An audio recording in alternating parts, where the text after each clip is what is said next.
Bismillahirrahmanirrahim. Assalamualaikum warahmatullahi wabarakatuh.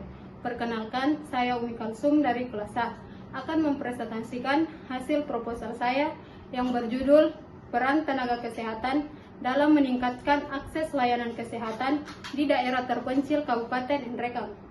Langsung saja pada bab 1 pendahuluan di mana ada latar belakang. Pentingnya kesehatan sebagai keadaan kesejahteraan fisik, mental, dan sosial yang memungkinkan individu untuk hidup produktif.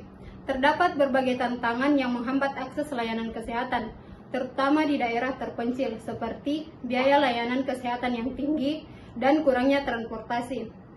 Pada penelitian ini menyoroti bahwa kemiskinan dan kurangnya pemahaman tentang kesehatan dapat menyebabkan masyarakat mengabaikan kondisi kesehatan mereka. Kedua, ada rumusan masalah. Rumusan masalah penelitian ini adalah bagaimana peran tenaga kesehatan dalam meningkatkan akses layanan kesehatan di daerah terpencil Kabupaten Nrekang. Ketiga, ada tujuan penelitian. Tujuan umum dari penelitian ini adalah untuk mengetahui peran tenaga kesehatan dalam meningkatkan akses layanan kesehatan di daerah terpencil.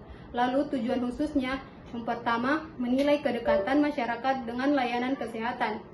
Kedua, mengukur kemampuan menerima layanan kesehatan dalam masyarakat. Ketiga, menilai ketersediaan layanan kesehatan di daerah tersebut. Keempat, mengukur keterjangkauan biaya layanan kesehatan.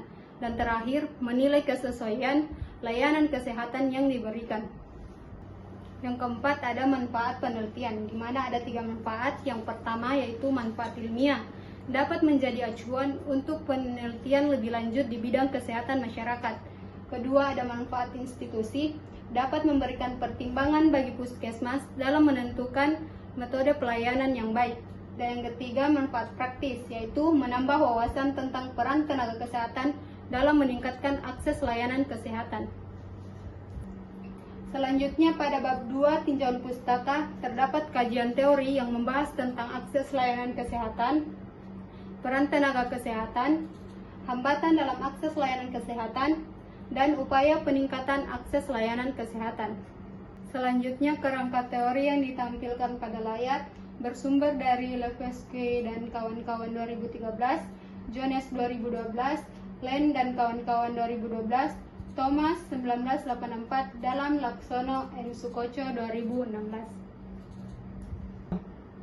Selanjutnya kerangka konsep yang ditampilkan pada layar ini menjelaskan tentang peran tenaga kesehatan dalam meningkatkan akses layanan kesehatan melalui 5 dimensi utama, yaitu kedekatan, kemampuan menerima, ketersediaan dan akomodasi, keterjangkauan, dan kesesuaian.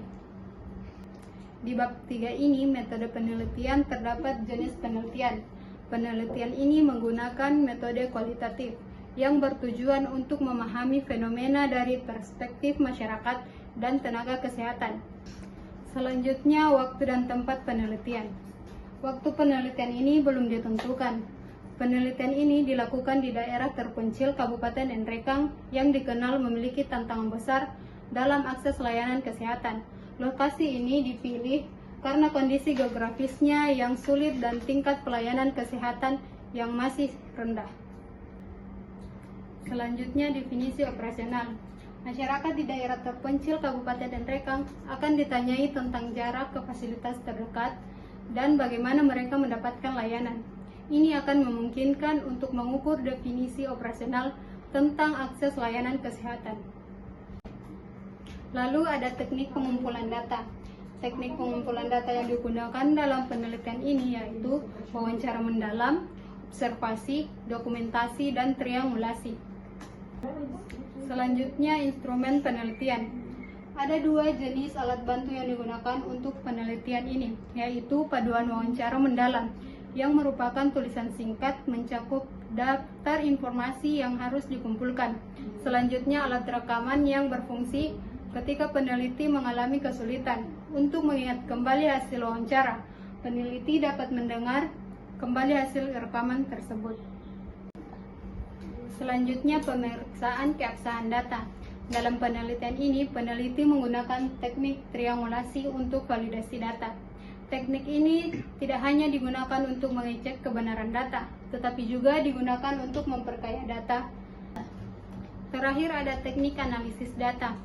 Data yang dikumpulkan untuk penelitian ini berasal dari deskripsi yang diperoleh dari wawancara. Data ini kemudian diolah dan ditafsirkan untuk menemukan dan memahami arti tersirat. Pengelolaan dan analisis data secara menyeluruh untuk memastikan bahwa data yang dihasilkan berkualitas tinggi. Sekian dari saya. Wassalamualaikum warahmatullahi wabarakatuh.